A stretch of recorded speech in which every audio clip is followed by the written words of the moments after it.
கப்பல் ஏவுகணை அமைப்பு சோதனையை வடகொரியா மேற்கொண்டுள்ளது.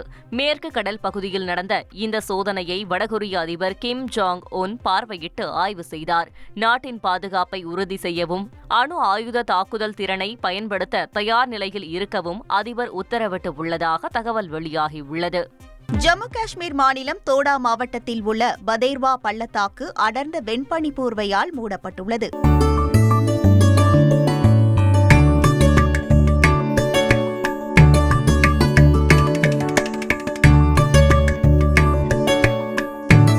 அதேபோல் கந்தோ பாலேசா மலைப்பகுதிகளில் மழை போல் பனி பொழிந்தது பார்க்கவே கண்களுக்கு குளிர்ச்சி அளிக்கும் விதமாக அமைந்தது.